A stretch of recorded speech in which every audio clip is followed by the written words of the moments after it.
Assalamualaikum warahmatullahi wabarakatuh. Waalaikumsalam warahmatullahi wabarakatuh. Yang terhormat Bapak Kepala Sekolah beserta Ibu Bapak Guru yang berada di dalam ruangan ini. Alhamdulillah, hari ini kita dapat berkumpul di sini dengan keadaan sehat. Pertama-tama, marilah kita ucapkan puji dan syukur kehadirat Allah Subhanahu wa Ta'ala, beserta salawat dan salam kepada Nabi besar kita, yaitu Nabi Muhammad SAW. Karena berkat beliaulah kita berada di dalam ruangan ini dengan keadaan sehat walafiat.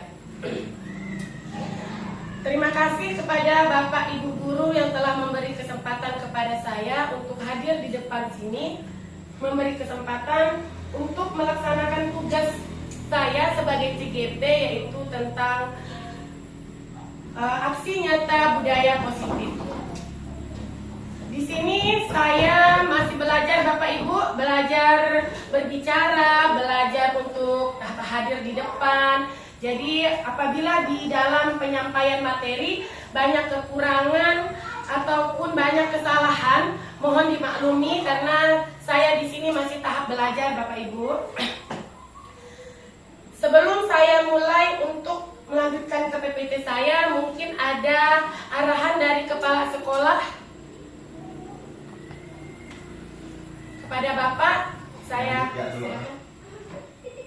nanti di setelah setelah selesai. Oke. Selanjutnya Bapak Ibu, PPT saya yaitu tentang budaya positif, pemahaman budaya positif. Sebelum mulai, kita ice breaking dulu. Saya minta Bapak Ibu untuk berdiri semuanya. Sama-sama ya Bapak Ibu, kita berjoget, bergoyang, menari. Nampak Bapak Ibu?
Nah, di sini ada pertanyaan tematik Bapak Ibu. Nah, setuju apa tidak setuju?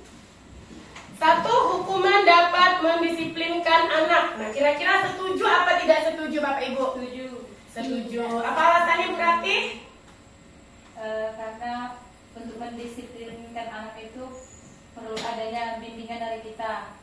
Jadi dengan hukuman itu dapat membimbing mereka untuk lebih tertib lagi. Oh iya, jadi dengan hukuman kita dapat mendisiplinkan anak biar anak itu akan mengerti kalau misalnya dihukum ada konsekuensinya.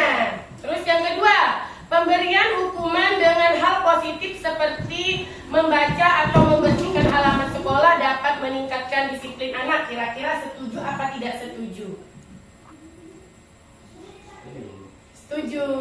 Karena kalau kita misal anak tidak mau malas menulis, nah kita suruh untuk membaca agar dia lebih mau menulis agar tidak diberi hukuman. Setuju. Yang ketiga, memberi penghargaan dapat meningkatkan motivasi belajar anak. Kira-kira setuju apa tidak setuju? Setuju. Karena kita memberi penghargaan biar anak itu termotivasi agar terus meningkatkan belajarnya. Di dalam topik budaya positif saya mengambil 1 yaitu disiplin positif dan nilai-nilai kebajikan. Yang kedua, teori motivasi, hukuman dan penghargaan dan restitusi. Ketiga, keyakinan kelas. Keempat, kebutuhan dasar manusia dan dunia berkualitas. Yang kelima, 5 posisi kontrol. Yang keenam, segitiga restitusi.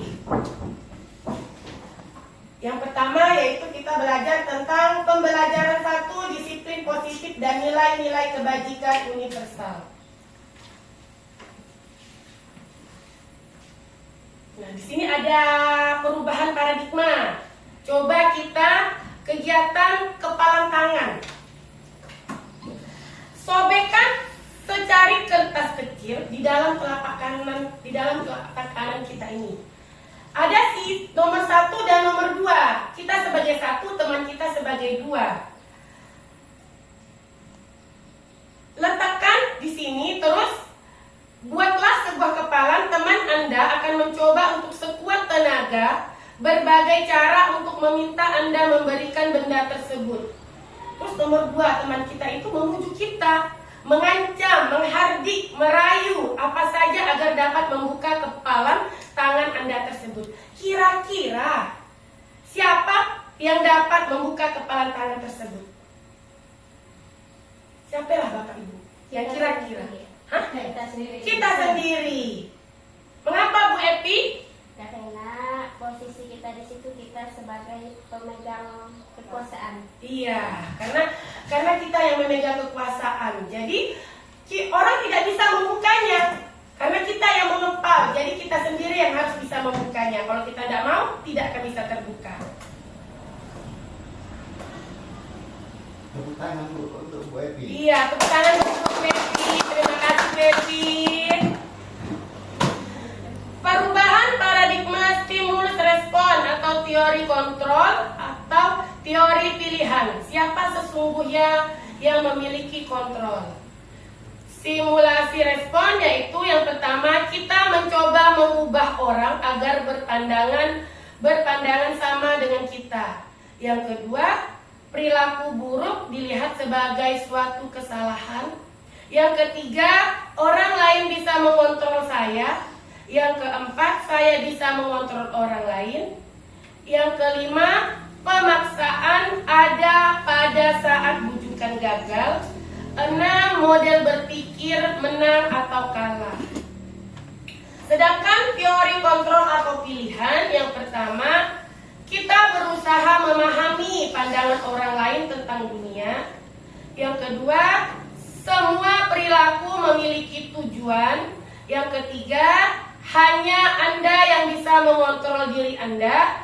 Yang keempat, Anda tidak bisa mengontrol orang lain. Yang kelima, kolaborasi dan konsensus menciptakan pilihan-pilihan baru. Yang keenam, model berpikir menang-menang. Berpikir, saya menang-menang.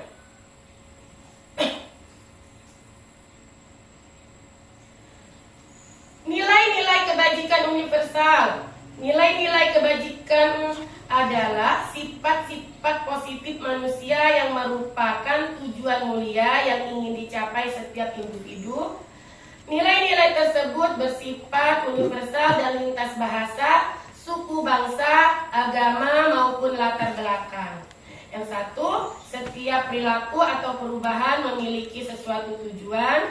Yang kedua, dengan mengaitkan nilai-nilai kebajikan yang diyakini seseorang, maka motivasi intrinstiknya akan terbangun, sehingga menggerakkan motivasi dari dalam untuk dapat mencapai tujuan mulia yang diinginkan.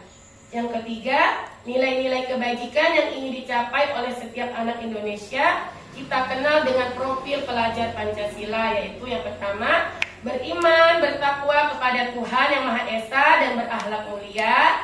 Yang kedua, mandiri. Yang ketiga, bernalar kritis. Yang keempat, berkebinekaan global. Yang kelima, yaitu bergotong royong. Sekarang kita lanjut ke pembelajaran 2. Teori, motivasi, hukuman, dan penghargaan dan restitusi. Teori motivasi berperilaku manusia. Pertama, motivasi eksternal, yaitu untuk menghindari ketidaknyamanan, hukuman, apa yang akan terjadi apabila saya tidak melakukannya. Motivasi internal juga mencakup untuk mendapatkan imbalan dari orang lain, institusi, apa yang akan saya dapatkan apabila saya melakukannya. Dan terakhir, motivasi internal atau tujuan disiplin positif, yaitu untuk menghargai diri sendiri. Saya akan menjadi orang yang seperti apa yang saya melakukannya. Nah, menurut Ki Hajar Dewantara, merdeka. Nah, kata Ki Hajar Dewantara adalah merdeka itu artinya tidak hanya terlepas dari perintah, akan tetapi juga cakap buat memerintah diri sendiri. Itu menurut dari Ki Hajar Dewantara.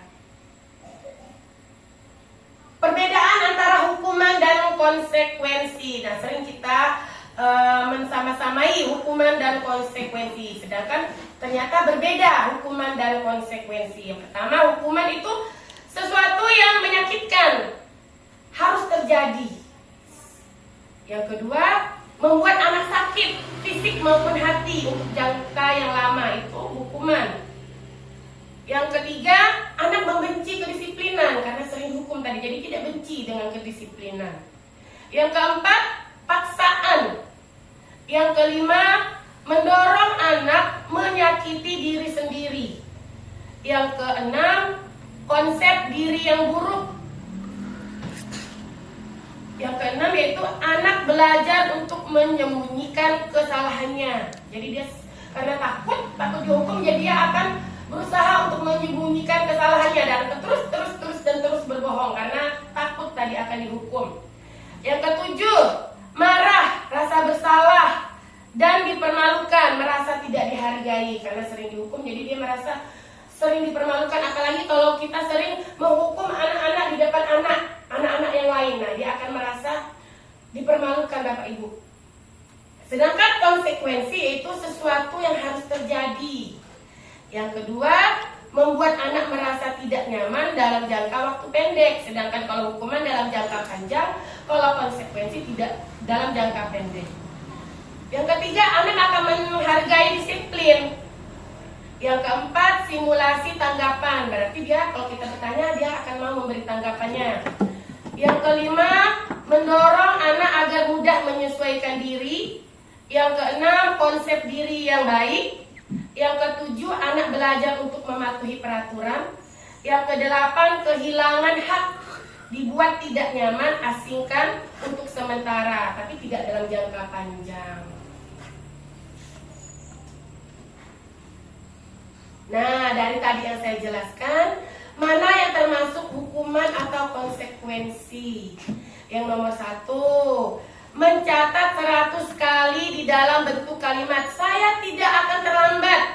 Kalau misalnya anak kita terlambat, siswa kita terlambat, terlambat. Itu termasuk konsekuensi atau hukuman? Konsekuensi. Yang kedua, lari mengelilingi lapangan basket 2 kali karena terlambat datang ke sekolah. Hukuman.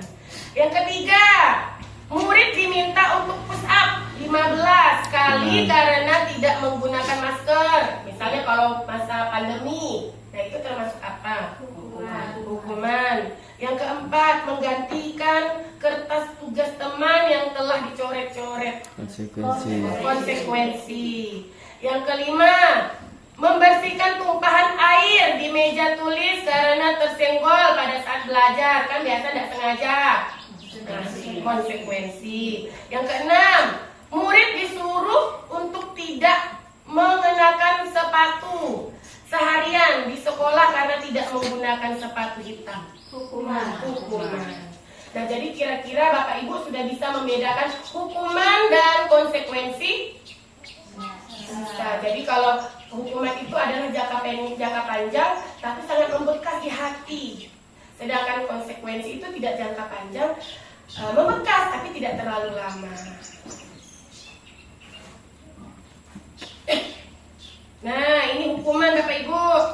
Menyakitkan. Rasa sakitnya jangka panjang, membenci, terus menyakiti diri sendiri, merasa tidak dihargai orang lain. Kita kan sering tuh belajar, apabila anak sering melakukan kesalahan, kita akan menghukum. Apa sih? Kalau ada anak-anak kita hukum, ibu hukum. Sedangkan penghargaan itu adalah ketergantungan, merusak hubungan, mematikan kreativitas. Penghargaan. Tapi kalau di tempat kita masih sering nih Bapak Ibu melaksanakan penghargaan. Tapi padahal kalau menurut teori budaya positif itu tidak dianjurkan untuk memberi. Boleh, tapi misal kita memberi selamat kepada siswa anak kita itu boleh. Tapi kalau misalnya sampai dia dapat juara, yang ini tidak, gitu. Itu sangat kasihan. Anak yang tidak dapat juara akan merasa padahal maksud kita baik. Nah, sedangkan restitusi, apa itu restitusi? Restitusi adalah proses menciptakan kondisi bagi murid untuk memperbaiki kesalahan mereka sehingga mereka bisa kembali pada kelompok mereka dengan berkarakter lebih kuat.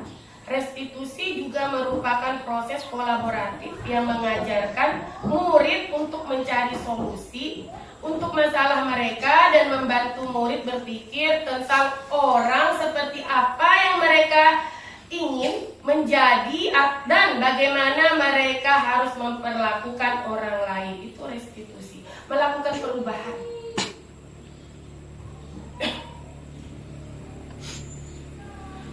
Sembilan ciri-ciri restitusi. Yang pertama, bukan masalah menebus kesalahan, namun untuk belajar dari kesalahan. Kita bukan untuk mencari apa yang namanya, tapi untuk bagaimana belajar dari kesalahan itu. Yang kedua, memperbaiki hubungan. Yang ketiga, tawaran, bukan paksaan. Sedangkan hukuman kan paksaan. Nah, di sini restitusi itu tawaran, bukan paksaan. Yang keempat, restitusi menuntut untuk melihat ke dalam diri. Yang kelima, restitusi mencari kebutuhan dasar yang didasari tindakan. Yang keenam, restitusi diri adalah cara yang paling baik. Nah, restitusi diri itu adalah cara baik, yaitu bagaimana kita melakukan perubahan pada diri kita dulu, baru ke orang lain. Yang ketujuh, restitusi fokus pada karakter, bukan tindakan.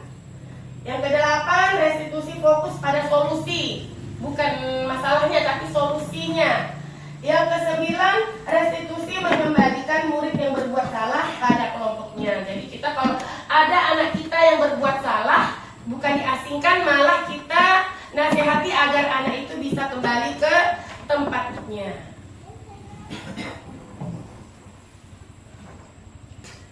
Lanjut nih Bapak Ibu, yaitu keyakinan kelas. Keyakinan kelas itu sama juga dengan kesepakatan kelas, tapi kalau di sini penyebutannya keyakinan kelas. tidak peraturan saja? Mengapa harus keyakinan kelas? Nah, mengapa kita memiliki peraturan harus menggunakan helm bila mengendarai kendaraan?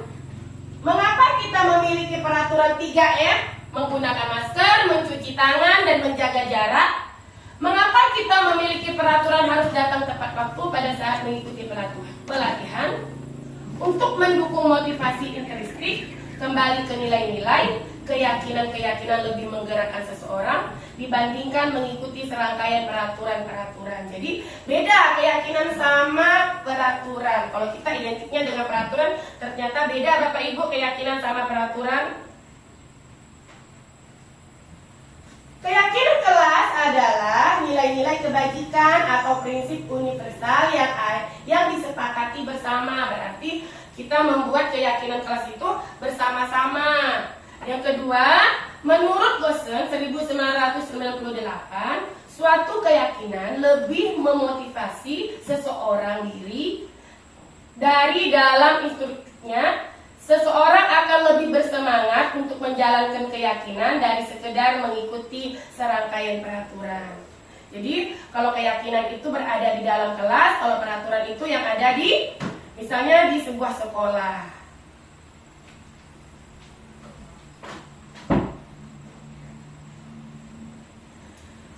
Keyakinan kelas tidak hanya peraturan di dalam kelas yang harus ditaati murid dan memberi konsekuensi bagi yang melanggarnya. Dalam membuat kesepakatan kelas, dibutuhkan keterlibatan antara guru dengan murid untuk saling menyepakati bagaimana kondisi kelas yang diinginkan. Jadi, kesepakatan kelas itu adalah kesepakatan antara kita guru dengan siswa kita. Contoh, saya di kelas 1 kemarin membuat kesepakatan kelas di sini, yaitu tidak boleh makan atau minum di dalam kelas, salah satunya. Nah, saya pernah tahun kemarin buat kesepakatan kelas. Yang kedua, misalnya apabila guru menjelaskan siswa mendengar, nah itu kesepakatan kelas. Biasa kalau kelas tinggi udah bisa diterapkan. Banyak Bapak Ibu kesepakatan kelas yang bisa diberi contoh. Pembentukan keyakinan kelas. Yang pertama, keyakinan kelas lebih bersifat abstrak daripada peraturan. Yang kedua, keyakinan kelas berupa pernyataan universal dan dibuat dalam bentuk positif. Yang ketiga, keyakinan tidak terlalu banyak sehingga mudah diingat dan dipahami. Nah, kayak saya di kelas saya hanya ada 6. Jadi tidak terlalu banyak. Terus yang keempat, semua warga kelas sebaiknya ikut berkontribusi membuat keyakinan kelas lewat curah pendapatnya. Yang kelima, meninjau kembali keyakinan dari waktu ke waktu.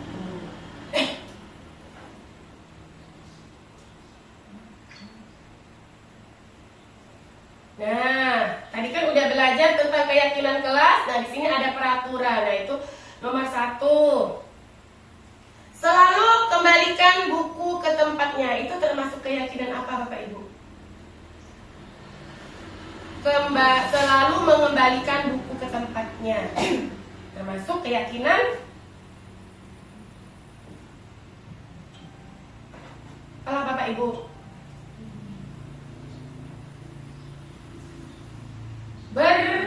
Bertanggung jawab. Nah, habis kita pakai, kita kembalikan lagi. Itu termasuk dari keyakinan bertanggung jawab. Kita kan udah ambil, kita kembalikan lagi. Nah, itu termasuk dari tanggung jawab. Terus dilarang mengganggu orang lain. Nah, itu termasuk keyakinan apa? Kita dilarang mengganggu orang. Berarti itu termasuk dari keyakinan menghormati orang lain. Hadir di sekolah 15 menit sebelum masuk. Iya, atau berkomitmen.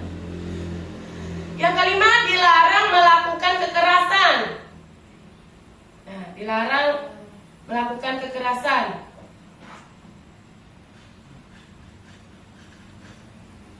Bapak Ibu, dilarang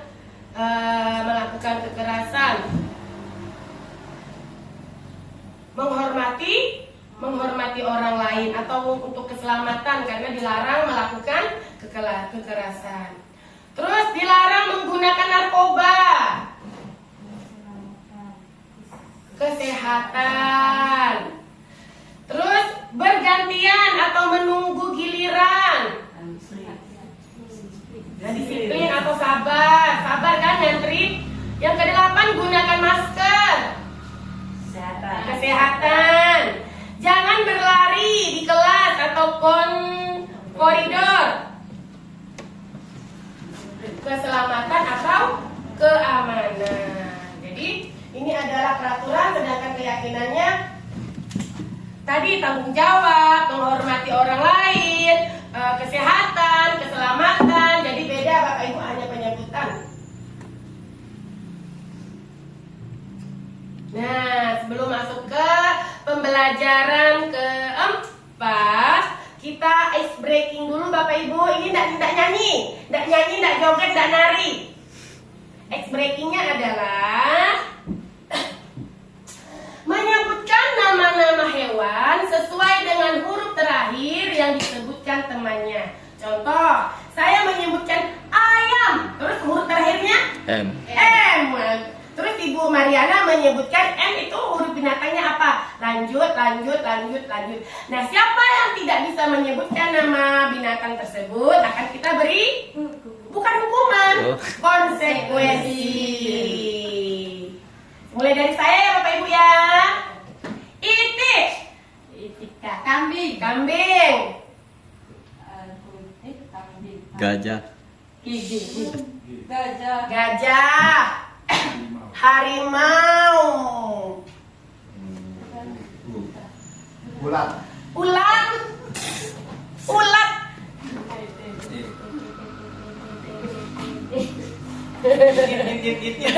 Di atas.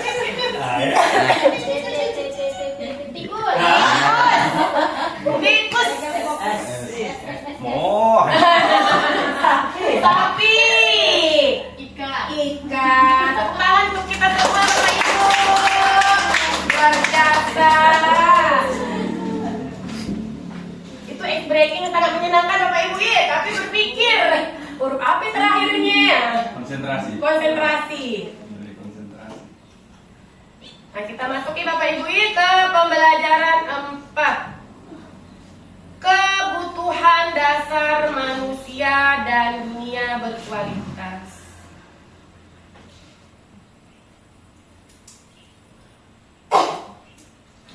Identifikasi kebutuhan dasar manusia. Yang pertama, kebutuhan bertahan hidup. Nah, bagaimana kita bertahan hidup? Yang kedua, cinta dan kasih sayang atau keinginan yang diterima. Yang ketiga, penugasan atau kebutuhan pengakuan atas kemampuan. Yang keempat, kebebasan, kebutuhan untuk memilih. Yang kelima, kesenangan, kebutuhan akan rasa senang. Jadi kebutuhan itu ada 5. Kebutuhan dasar manusia.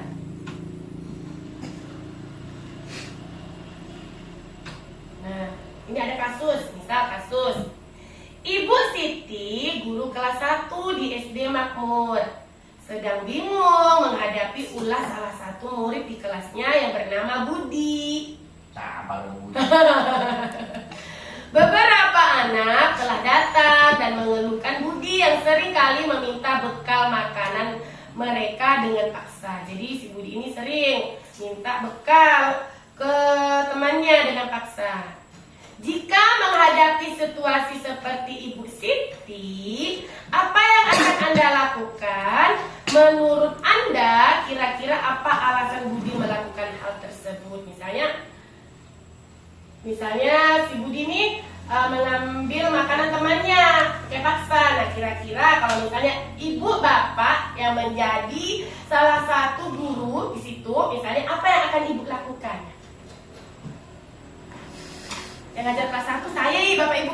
Nah, Ibu Epi. Mengajak Budi untuk berdiskusi, Bu, menanyakan mengapa dia melakukan hal seperti itu. Kemudian lewat diskusi kita bisa menyelesaikan permasalahan budi. Iya. Kemudian menurut saya kira-kira apa alasan yang melakukan hal itu, mungkin karena faktor keluarga Bu ya. Iya. Kenal ya, keluarga mungkin kurang kasih sayang dari orang tuanya sehingga dia melakukan seperti itu. Mungkin ibunya itu tidak menyediakan bekal untuk si anak itu. Mungkin alasannya ibunya itu sibuk bekerja atau bagaimana gitu, sehingga Budi itu akhirnya selalu meminta bekal kepada anaknya karena dia tidak Dapat bekal. Iya.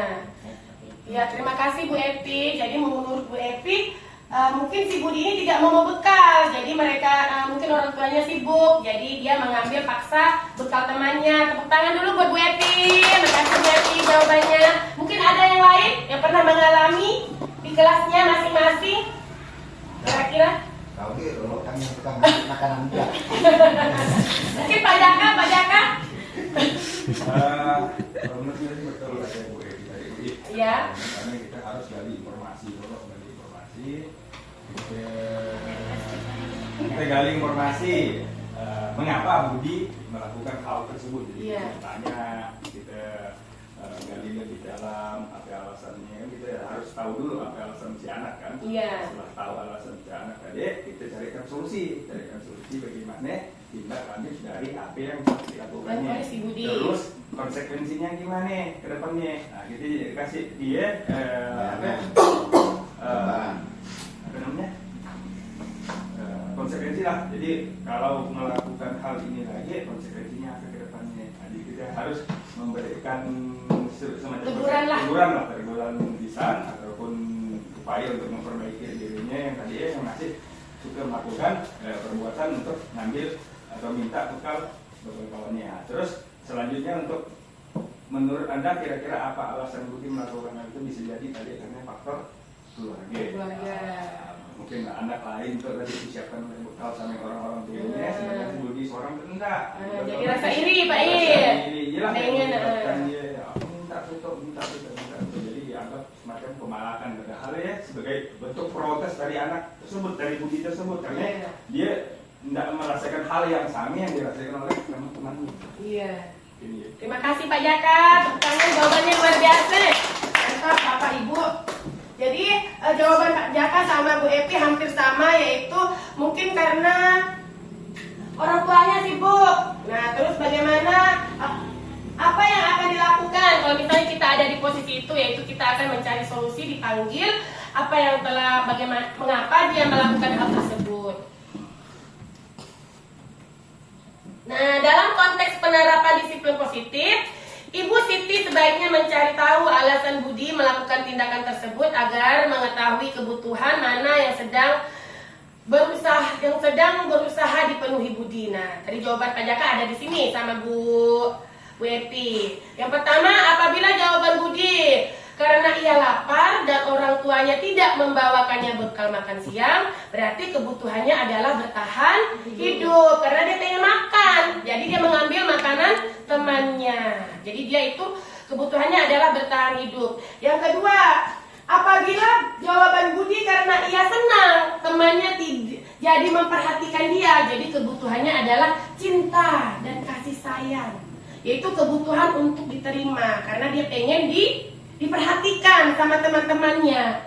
Yang ketiga, apabila jawaban Budi adalah dia merasa hebat karena temannya jadi takut dan tidak menuruti keinginannya, kebutuhannya adalah penguatan. Dia merasa aku tuh kuat. Nah, siapa yang nak melawan? Jadi kebutuhannya adalah penguasaan atau pengakuan atas kemampuannya. Yang keempat, apabila jawaban Budi karena merasa bosan karena bekal yang dibawakan ibunya karena selalu membawa bekal yang sama. Jadi bawaan misalnya nasi goreng terus atau sosis terus. Jadi jawabannya kebutuhannya adalah kebebasan, kebutuhan akan pilihan. Jadi mungkin dia bosan makan ye tolen, mie tolen. Jadi dia bosan, jadi mengambillah makanan temannya dengan paksa. Terus yang kelima, apabila jawaban Budi karena iseng saja dan dia menikmati ekspresi wajah teman yang kesal karena diambil makanannya, kebutuhannya adalah kesenangan. Jadi kalau misalnya ditanya, kenapa kau tak suka ngambil makanan temanmu? Suka aja ambil Bu. Nah, karena dia iseng, kesenangan. Kebutuhannya adalah kesenangan. Kesenang melihat temannya kesal, senang melihat temannya marah. Jadi kebutuhannya adalah kesenangan. Lanjut ke pembelajaran 5, yaitu posisi kontrol. 5 posisi kontrol. Yang pertama, kita sebagai penghukum. Yang kedua, membuat merasa bersalah. Yang ketiga, teman. Yang keempat, pemantau atau monitor. Yang kelima, manajer atau kontrol. Nah, 5 posisi kontrol kita sebagai guru, Bapak Ibu. Apakah kita sebagai penghukum, membuat merasa bersalah, teman, pemantau atau monitor, yang kelima atau manajer atau kontrol. Pertanyaannya, saya kecewa sekali dengan kamu. Saya kecewa sekali. Nah, itu termasuk siapa Bapak Ibu? Iya, membuat orang merasa bersalah. Karena saya kecewa sekali dengan kamu. Nah, merasa orang itu berbuat salah. Jadi, siapa yang mengatakan adalah pembuat orang yang merasa bersalah. Yang kedua, kamu tidak pernah benar melakukannya. Kamu tidak benar melakukannya. Nah, itu apa kira-kira Bapak Ibu? Hukuman. Hukum, penghukum. Jadi kita menghukum. Kamu tidak pernah salah, kamu tidak pernah benar. Salah aja kau lihat. Kita marah kan? Jadi kita itu sebagai penghukum. Terus teman. Terus itu ayo lakukan demi ibu, Mbak. Ayolah, kamu pasti bisa, ayo. Nah, itu sebagai apa? Sebagai teman, keceplosan dari Bapak Ibu.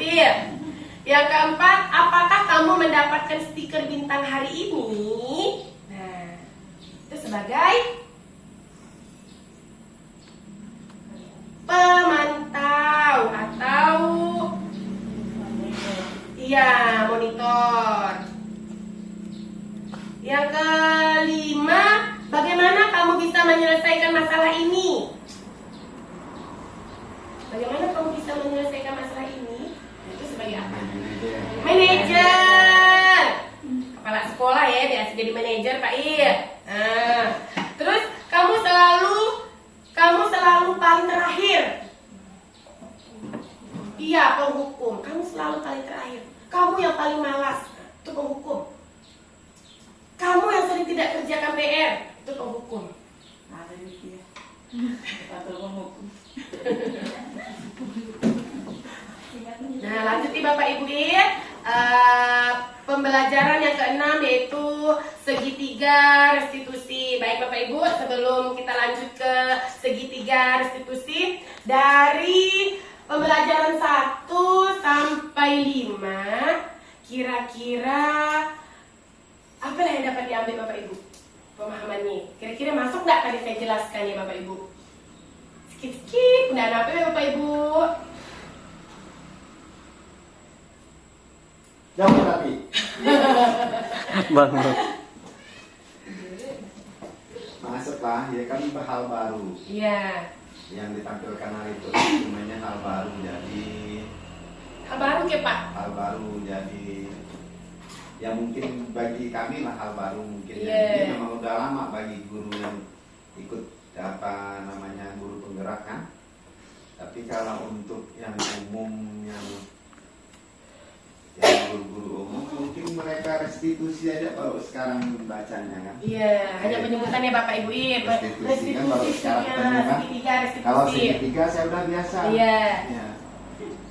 Jadi dari pembelajaran 1 sampai 5 tadi dari Pak 1 sampai 5 apa yang kira-kira yang Bapak tangkap yang melekat yang di hati Bapak? Keyakinan. Keyakinan kelas. Keyakinan dulu lah. Keyakinan itu kan juga perbendaharaan kata baru di dalam pendidikan. Kalau keyakinan yang biasa disebut biasanya kan hanya terkait dengan agama, masalah spiritual kan, masalah kita kepercayaan kepada Tuhan Yang Maha Esa. Sementara kalau konteks yang disampaikan hari ini kan keyakinan itu kan artinya yang kalau dalam bahasa lain tuh yang biasa disebut di dalam bahasa gaul tuh gue banget. Iya. Nah itu dia. Gue banget. Gue banget. Jadi yang disebut gue banget itulah yang dimaksudkan keyakinan yang dalam bahasa yang tadi disampaikan kan. Artinya bagaimana orang atau sekelompok orang dia memang punya kepercayaan diri yang tinggi, bisa berbuat untuk orang lain. Makanya untuk mencapai sebuah keyakinan itu kan ada diberi bukti dulu. Makanya di dalam pendidikan sekarang ada bahasa istilahnya aksi nyata. Iya. Nah, aksi nyata itu untuk membuktikan sebuah keyakinan tadi. Nah, jadi kalau hanya keyakinan itu baru tumbuh maksudnya apabila kita telah melakukan sebuah aksi nyata seperti hari ini kan. Nah, jadi tidak semudah untuk membentuk keyakinan itu tidak mudah hanya sekedar yel-yel, joget-joget. Itu banyak hal yang dilakukan lah. Salah satunya itu tadi berbuat namanya aksi nyata kan, berbagi praktik baik. Nah itu salah satu. Jadi keyakinan kelas itu artinya bagaimana sekelompok orang memiliki kepercayaan diri bahwa ini kelas kami nih. Nah itu kami punya keyakinan dalam kelas ini. Nah, yakin sukses ya kan, yakin pintar, yakin berhasil lah pokoknya diuraikan seperti itu. Nah, jadi nanti untuk mencapai keyakinan itu kan ada di bab-bab belakangnya itu tadi, itu ada bentuk hukuman, konsekuensi, kemudian reward ya kan. Nah, restitusi ini kan sebenarnya kalau diuraikan arti katanya kan ganti rugi. Ganti rugi nih kalau arti kata restitusi kan. Jadi artinya gini, ini kan restitusi yang dihubungkan dengan perilaku manusia yang kalau dalam pelajaran yang hari ini, tapi kalau arti restitusi arti harfiahnya itu kan ganti rugi. Artinya bagaimana seseorang melakukan sesuatu, dia memberikan timbal balik. Kalau dia salah, kalau dia keliru, kalau dia hal-hal yang negatif, nah maka tadi konsekuensi yang harus diterimanya ya berbentuk hukuman lah atau punishment, ya kan? Demikian juga kalau misalnya dia melakukan hal yang positif, hal-hal yang baik, hal yang tadi disebut kebajikan ya kan tadi ya di awal kan, maka kalau dia harus dapat juga imbalan yang baik. Nah, ini kalau restitusi, segitiga restitusi. Restitusinya ini ya maknanya. Jadi kalau misalkan seorang anak di dalam kelas dia telah melakukan hal-hal yang memang diharapkan sesuai dengan yang diharapkan kan, tetapi tidak ada perhatian oleh guru, oleh sekolah, berarti anak dirugikan. Misalkan disuruh gerak jalan, udah ikut gerak jalan, ya. Secara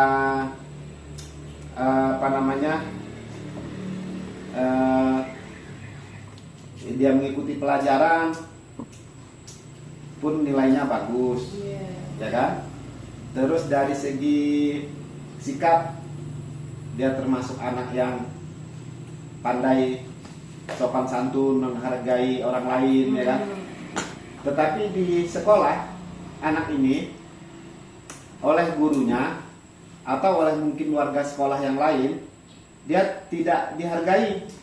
Berarti secara restitusinya anak ini dirugikan. Karena tadi restitusi kan sebenarnya ganti rugi atau ganti untung. Jadi kalau anak sudah berbuat baik tapi tidak mendapat pelayanan yang baik juga, berarti dia akan dirugikan. Nah, demikian juga sebaliknya. Kalau yang membuat kerugian tidak juga ditindak sesuai dengan apa hal yang dirugikan, ya bisa aja didenda atau apa misalnya kan, dihukum tadi, diberi konsekuensi. Dia harus menerima risiko namanya kan, risiko namanya, bahwa segala sesuatu itu ada risikonya. Kalau dalam agama disebut pahala, yang kecil dapat kecil ya kan. Ya itulah seperti itu. Jadi dengan hal dengan itu tadi maka timbul namanya keyakinan. Jadi membentuk keyakinan ini yang agak mungkin susah. Agak susah untuk meyakinkan tuh, menimbulkan keyakinan. Karena orang biasanya belum tentu.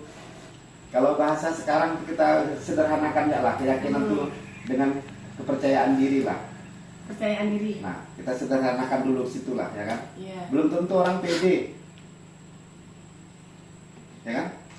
Dia udah sebenarnya dia mampu gitu. Cuma dia belum percaya diri. Nah, jadi bagaimana dia mau masuk ranah keyakinan, meyakinkan dirinya sendiri saja dia belum mampu. Apalagi mau meyakinkan orang. Ya, terima kasih Ya, jawabannya Pak. Set protectionnya saja dia kurang, ya kan? Nah, itu ya udah masih itu. Terima kasih jawabannya kepada kepala sekolah. Pelajaran ke-6 yaitu tentang segitiga restitusi. Tahapan segitiga restitusi memudahkan guru dalam menerapkan disiplin positif dan dalam mengatasi kasus siswa. Nah, kalau kita ada masalah atau kasus dengan siswa kita, nah bagaimana kita cara menyelesaikannya menggunakan segitiga restitusi, yaitu yang pertama menstabilkan identitas dulu. Yang kedua, validasi tindakan yang salah. Yang ketiga yaitu menanyakan keyakinan. Yang pertama yaitu menstabilkan identitas. Untuk membuat anak yang merasa gagal karena berbuat salah menjadi positif terhadap dirinya. Nah, kan mereka sudah berbuat salah. Nah, bagaimana cara kita membuat anak itu menjadi positif? Nah, guru berkata, nah kalau kita misalnya ada di posisi ini, berbuat salah itu hal yang manusiawi, tidak ada manusia yang sempurna. Bapak, ibu, misalnya saya sebagai ibu juga pernah berbuat salah. Kita pasti bisa menyelesaikan permasalahan ini. Bapak atau ibu tidak tertarik untuk mencari tahu siapa yang benar, siapa yang salah. Bapak atau ibu lebih tertarik untuk menyelesaikan masalah itu. Kalau kamu menyalahkan dirimu sendiri terus menerus, apakah kamu bersikap baik pada diriku? Nah, itu pertama kita menstabilkan identitas, berarti kita tidak menyalahkan siswa kita. Tapi jawaban kita adalah ibu tahu kamu melakukan itu. Nah, tapi jawabannya semua orang pasti pernah melakukan kesalahan. Terus yang kedua yaitu validasi tindakan yang salah, membantu murid mengenali basic need atau kebutuhan dasar yang ingin dipenuhinya ketika melakukan kesalahan itu. Pada dasarnya setiap tindakan manusia tujuannya adalah memenuhi kebutuhan dasar, apakah itu penguasaan, kebebasan, kasih sayang, dan rasa diterima, kesenangan atau bertahan hidup. Nah, jawaban kita untuk menjadi validasi tindakan yang salah yaitu kamu bisa saja melakukan hal yang lebih buruk, tapi kamu tidak melakukannya. Kamu pasti punya alasan mengapa melakukannya. Yang ketiga, apa yang penting bagi kamu? Yang keempat, kamu boleh tetap berusaha menjaga sikap, tapi tambahkan sikap yang lain atau yang baru. Yang kelima, maukah kamu belajar cara lain untuk mendapat kamu butuhkan tanpa harus memukul? Yang terakhir yaitu, apakah kamu bisa melakukan dengan lebih baik besok lagi. Nah, yang terakhir yaitu menanyakan keyakinan. Nah, keyakinan kelas, misalnya mereka melakukan kesalahan tentang kesepakatan kelas. Nah, kita tanyakan apa keyakinan kelas kita. Anak melihat kesalahannya dihubungkan dengan norma sosial dan nilai-nilai yang mendasari manusia berinteraksi dengan orang lain. Lalu kita akan berkata, apabila nilai yang kita percayai di kelas atau di sekolah kita, nilai-nilai universal apa yang telah kita sepakati, kelas yang ideal itu seperti apa sih? Kamu ingin jadi anak seperti apa? Apa yang kamu rasakan? Nah, ketika kamu melakukan itu, kamu menjadi orang seperti apa? Kemarin Bapak Ibu, saya sudah melakukan praktek segitiga restitusi.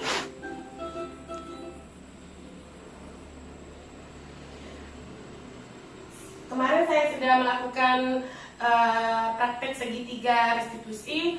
Alhamdulillah saya dibantu Pak Jaka dan nilai saya 100%.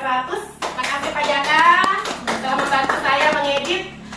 Tapi di sini belum sempurna Bapak Ibu dari segi ekspresi saya, terus dari segi video saya terlalu dekat, tapi kata-katanya minimal adalah termasuk dalam di situ.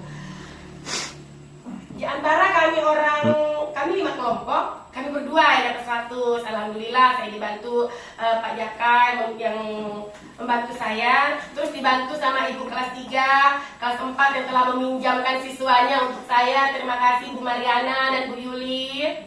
Nah, ini saya lihatkan nih Bapak Ibu, bisa ditawakan ekspresi muka saya.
Ini kira-kira pernah nggak Bapak Ibu kita lakukan?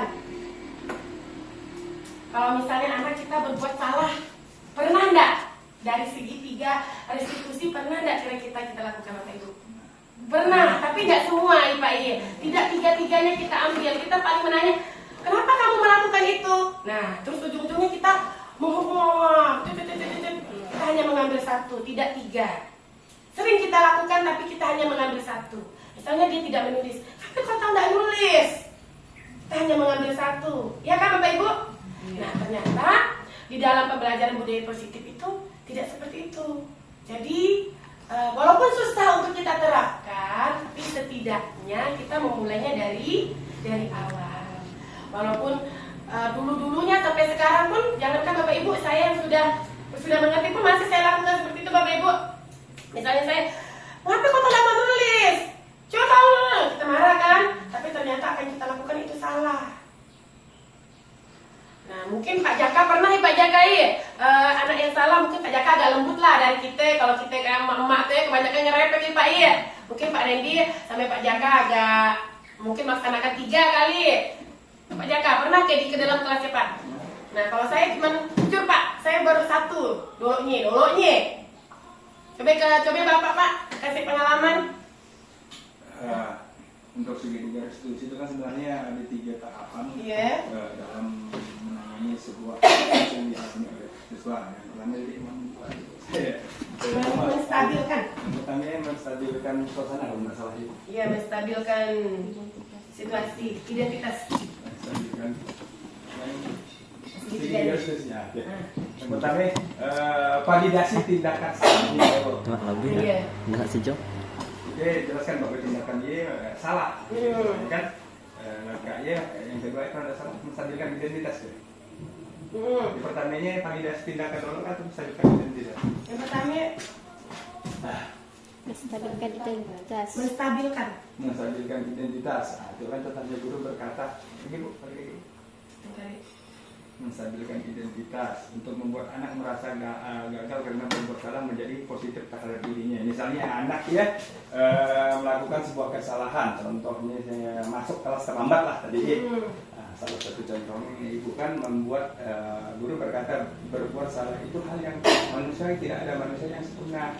Bapak Ibu juga pernah berbuat salah. Jadi seolah-olah dengan apa yang kita sampaikan dia menstabilkan identitas bahwa kau masuk kelas terlambat sebenarnya salah, tapi sebenarnya tidak masalah, tidak ada manusia pernah semua manusia pernah berbuat salah. Jadi anak ketika berbuat salah dia tidak merasa tertekan, aku salah, aku tuh bakalan hukum, aku tuh bakalan dimarahi oleh guru, tapi dia merasa nyaman, ternyata kesalahanku tidak masalah. Jadi dia merasa nyaman dulu dengan keadaan yang dilakukan. Makanya menstabilkan identitasnya tadi. Biar dia tenang dulu, biar tenang dulu. Nyamankan dulu situasinya dia.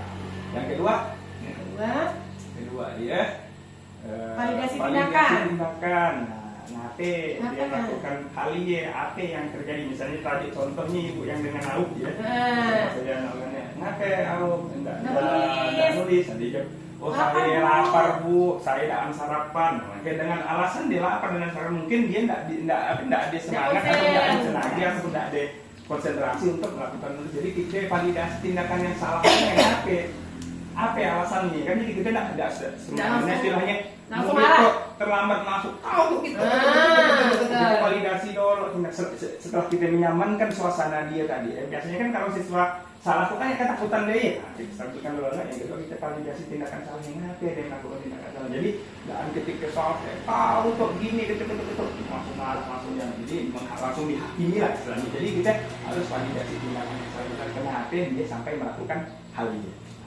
Terus yang ketiga tadi menanyakan keyakinan. Apabila nilai yang kita percayakan di sekolah kita nilai-nilai universal yang akan disepakati. Iya tadi gimana keyakinan kelasnya validasi. Gimana keyakinan kelas kita kan nggak boleh kesepakatan kelas kita nggak boleh melakukan itu. Jadi kedepannya gimana? Dicarikan solusi jalan keluarnya. Jadi dia tahu kesalahannya apa dan dia bakalan tahu kedepannya dia harus berbuat apa. Nah, intinya kan kayak gitu. Jadi dari segitiga restitusi itu dapat menyelesaikan tindakan salah, memvalidasi tindakan salah dari siswa ya, untuk kita arahkan ke arah yang benar. Tidak menekankan dia ya, merasa dia dihakimi. Intinya seperti itu. Saya beberapa minggu lalu setelah saya bantu Bu Nesti edit video, saya kebetulan di kelas 6Y, ingat nggak Bu Yuli yang ada cerita biak Malak. Jadi saya selesaikan dengan cerita. Iya betul. Jadi di terakhir saya beri masukan ya kepada anak-anak kita sesuatu ya udahlah, nggak masalah. Mungkin sebelumnya kalian salah telah melakukan hal ya, dan kita kasih keyakinan bahwa hal ini memang tidak bagus, tidak baik. Untuk kedepannya jangan lagi lakukan hal ini, karena nanti prosesnya ini bisa panjang. Jadi mereka tidak merasa dihakimi, tapi kita beri masukan yang sesuai jalan keluar yang terbaik. Terima kasih Pak Jaka. Terima kasih. Nah, kira-kira Bapak Ibu bisa nggak kita melaksanakannya nanti Bapak Ibu? Segitiga restitusi. Kita coba Bapak Ibu, sama-sama Bapak Ibu. Kalau aku ajak Bapak Ibu, saya hanya satu yang melaksanakan ini, supaya bertanya, ngapain kau tanya? Nah, validasi tindakannya saya, tapi saya tidak menstabilkannya. Belum, tapi mudah-mudahan sama-sama kita belajar. Dengan adanya itu, kita sama-sama belajar tentang segitiga restitusi. Baik, yang terakhir Bapak Ibu, sebelum saya tutup, saya minta satu orang guru dari yang apa yang saya sampaikan 1 sampai 6, ataupun misalnya ambil 6 aja, tolen pun boleh. Apalah kira-kira yang bisa diambil dari yang saya sampaikan. Siapa kira-kira yang bisa, yang mau? Bu Mariana? Bu Yuli? Bu Yuli lah, Bu Yuli. Pas sekolah data ada sering tadi Bu Yuli. Apalah kira-kira dari 6 tadi, apalah yang kira-kira dapat Ibu ambil pelajaran, atau sedikit ada Bu, atau misal dulu saya salah Bu, cara menyelesaikan misalnya anak siswa itu sama macam saya juga tadi tapi mudah-mudahan dengan itu. Assalamualaikum warahmatullahi wabarakatuh. Assalamualaikum. Dari tadi dari 1 sampai 6 yang udah saya dengar, yang tadi awalnya biasanya kalau ada kasus di dalam kelas, entah mereka yang malas menulis, kadang kita di saat menjelaskan mereka ngomong, itu kan sebenarnya udah ada kesepakatan kelas, tapi mereka melanggar. Biasanya dengan adanya pelanggaran mereka ya diberi hukuman. Tapi setelah mempelajari, setelah mendengar tadi, ternyata tindakan yang saya lakukan sama itu ya salah. Itu salah Bu, kurang tepat lah.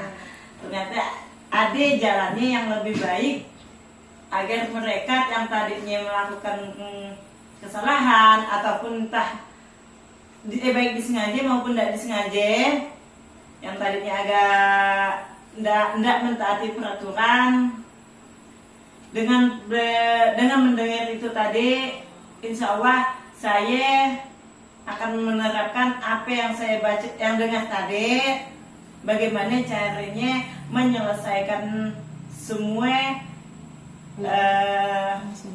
permasalahan yang di dalam kelasnya, supaya anak merasa nyaman tanpa dikekang terus, dan mereka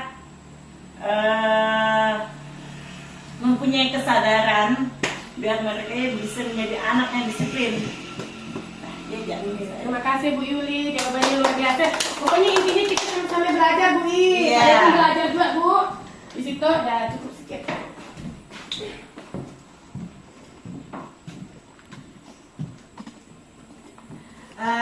Cukup sekian nih Bapak Ibu dari diseminasi saya. Kalau seandainya dari Mohon dari perubahan yang saya lakukan tadi, yang saya paparkan, apabila ada kesalahan dari segi ngomong, belepotan, dari segi kata-kata yang menyinggung, saya minta maaf Bapak Ibu semuanya, dan saya akhiri wabillahi taufiq wal hidayah. Assalamualaikum warahmatullahi wabarakatuh.